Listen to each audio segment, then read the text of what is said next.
السلام عليكم ورحمة الله تعالى وبركاته. رجعت لكم مع فيديو جديد. الخطرة هذه جبت لكم رز بالطريقة نتاعي اللي نطيبها انا في الدار ويجي بزاف بنين، بالصلصة الحمراء وشوية دجاج. وما تخافوش الرز ما يجيش خلاص معجن، بالعكس راه يجيكم على حبة. يعني كما نقولوا الوصفة هذه يقدموها حتى في المطاعم. كاين بزاف وصفات تاع رز، هذه من بين الوصفه، يعني كاين مجمر، كاين في الكوكوط، كاين تاع الكوشه، بصح الطريقه هذه تجي ما شاء الله وتجي بنينه بزاف. اذا هنايا تاخذوا توابل. هذه عندي هنايا ملح، عندي اكليل الجبل، عندي توابل تاع الشاورما ولا توابل تاع الدجاج، عندي هنايا الكركم، فلفل الكحل، العكري، الزنجبيل، وشويه ملح.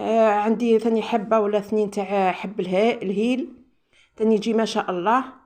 اذا وانتم ديروا يعني التوابل، اللي ما عندوش توابل تاع الدجاج يدير فقط راس الحانوت. الان ناخذوا ملعقه تاع العسل. الملعقه هذه تاع العسل واش الدور تاعها؟ يعني تعدل لنا الذوق، تنقص لنا الحموضه نتاع الطماطم. نديروا عصره خفيفه فقط نتاع ليمون، ما تكثروش الليمون، فقط عصره خفيفه يمد لنا ذوق ولا اروع في التتبيله هذه. اذا نخلطوا المقادير هذه كامل مع بعضها، نضيفوا لها شويه زيت. انا راح يعني الدجاج نتبلو ونخليه مده هكذا باش يجي بنين ويجي ما شاء الله. وديما الطريقه هذه كي تحبوا ديروا لاصوص يعني حمرة تاع الدجاج، تبلوه الدجاج من قبل، تدخل فيه لي زيبيس ويجيكم بنين. حتى اذا كان حبيتوا ديروا في الكوشه ولا ديروه في الشاورما ولا لازم ديما الطريقه هذه تتبعوها، انكم تبلوا الدجاج قبل بمده وتغطيوه وتحطوه في الثلاجه. هو كل ما يطول يجي ما شاء الله في البنه، يجي يعني يجي روعه. هذه الطريقه اللي نستخدمها. اذا هنا رانا تجيبوا اي كيما نقولوا واش عندكم طرف، واش عندكم دجاج تحبوا لي زي تحبوا كيما نقولوا صدر، تحبوا واش عندكم يعني الكميه اللي عندكم. انا هنا ضفت طماطم مصبره. انا هنايا الطرف تاع الدجاج خديته من الصدر، نتوما تحبوا تاخذوا الافخاذ تحبوا يعني هذه كيما نقولوا هذه التتبيله تصلح حتى مع اللحم. تقدروا يعني في مكان تاع الدجاج اللي عنده اللحم يدير اللحم، واللي ما عندوش فقط يدير الدجاج كيما حبيتوا. هنا هاو جبته من الثلاجه، يعني كان شويه مقلص، درتو التتبيله هذه. وهذيك شوفوا التوابل هذيك اللي بقات لي زدت لها شويه فقط تاع ماء، وراح نكبها على هذاك الدجاج ونخليه مده، نغطيه ونخليه يذوب لي الدجاج وياخذ هذيك التتبيله، يشربها مليح يمتصها ويجي بنين. انا قلت لكم الطريقه هذه حتى اذا حبيتوا ديروا دجاج يعني وحده محمر ديروا بالطريقه هذه. الان ناخذ كوكوط اللي عندكم، انا درت فيها من شويه زيت. راح نعطيكم يعني الاسرار كامل تاع الرز باش ما يجيكمش معجن، وفي نفس الوقت كيفاش تجيكم الصلصه تجيكم بنينه. لان بزاف لي يشكيو يقول لك نطيبوه وما يجيناش بنين ولا يجينا معجن.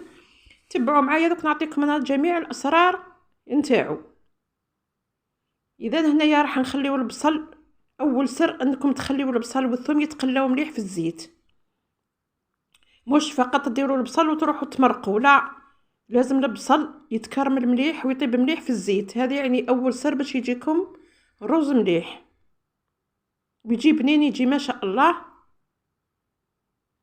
انا راني خليته مده، نقصت عليه يعني النار وعطيت له وقت. وديما نقول لكم الطياب باش يجيكم بنين، ديما يشكيو الناس يقول لك نطيبوا باللحم بصح ماكلتنا ما تجيش بنينه لانكم ما تقليوش.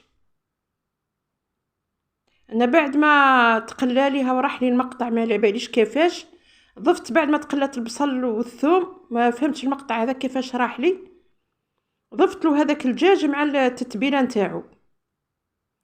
كي خليته تقلى مليح الدجاج مع التتبيله نتاعو، ضفت له طماطم مرحيه وجزر. شوفوا كما ديما نقول لكم الجيد من الموجود. اذا كان عندكم هنايا في المنزل يعني شويه جلبانه باز لا ضيفوها ثاني تجي بنينه مالفه نديرها. اذا كان عندكم لوز، مش لوز عفوا، زيتون ايفيلي ثاني حطوه من قبل في شويه ما باش تنحلوا الملوحيه هذيك وضيفوه ثاني يجي ما شاء الله. هاني عاود ها المقطع اللي راح لي عاود رجع عفوا. ما فهمتش كيفاه المونتاج تخلط لي. بعد ما خليت البصل والثوم تقلا، ها المقطع اللي قلت لكم راح لي، هو فقط بالك تخلط. ضفت له هذاك التتبيله نتاع الدجاج، ضفتها هنايا وخليتها تتقلى مليح. ساعات الواحد كيعود يدير في المونتاج، على بالكم بلي المونتاج والله يتعب بزاف اكثر من التصوير. ونشوف يعني ما كانش يعني تعاليق وما كانش لجام وما فهمتش على والو. واحد يعني ماذا به يشجع فقط، ما فيها والو كي تخلي تعليق ايجابي ولا تخلي جام هذيك يعني فقط باش يطلع الفيديو. اذا بعد مده انا قلت لك خليت هذاك الدجاج يتقلى مع البصل والثوم. بعد ما خليت البصل والثوم يتقلاو وحدهم، راني ديما نقول لكم لازم تخليهم وحدهم، ثم ضفت لهم هذيك التتبيله نتاع الدجاج. الان هنا راني راح نضيف طماطم بعد ما رحيتها. طماطم ثاني تخثرنا لاصوص، ماذا فيكم يعني ماذا بكم تضيفوها، لان حتى الطماطم هذه المرحيه يعني تاع الحب تعقد لاصوص.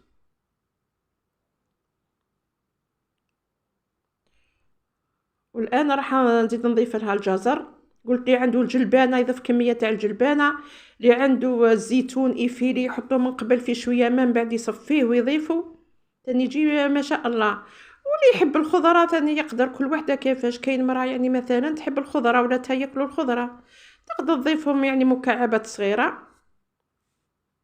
ونخليو هذا الجميع يتقلى مليح. بعد ما تقلى لنا ديما نقول لكم لازم تعطيو له يعني وقت انه يتقلى.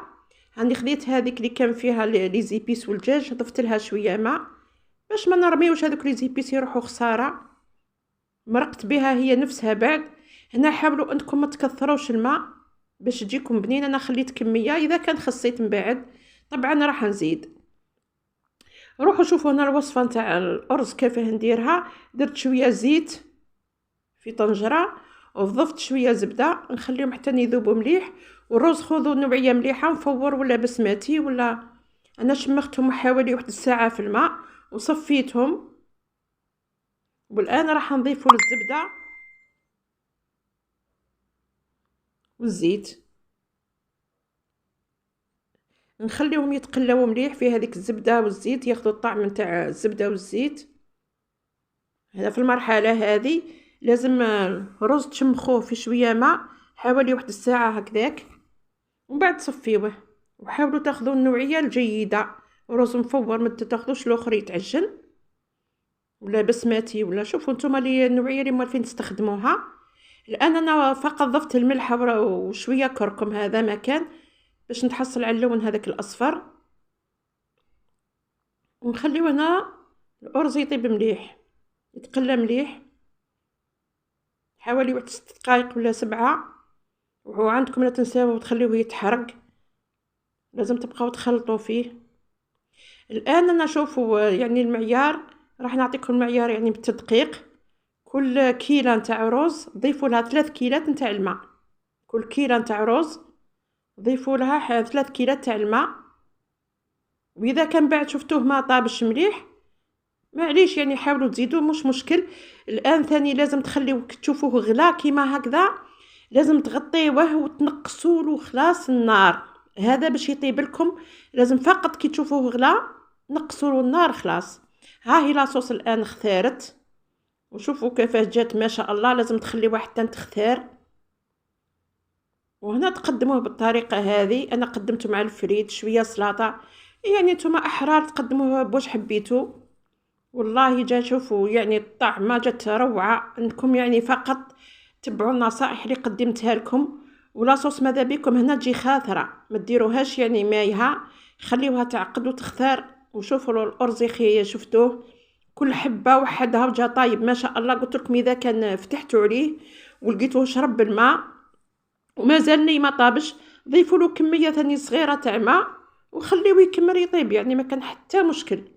ها وانا شوفوا كيفاه طاب ولا طاب وجا ما شاء الله مع هذيك الصلصه جا روعه. نتمنى انكم تجربوا الوصفه هذه، تقولوا لي كيف جاكم في التعليقات، وانا متاكده باللي راح يعجبكم. نحيو هذاك الدجاج اللي طيبتوه به، حاولوا تحمروه وتقدموه معاه. ان شاء الله يا ربي تعجبكم الوصفة هذه اللي قدمتها لكم اليوم، والسلام عليكم ورحمة الله وبركاته.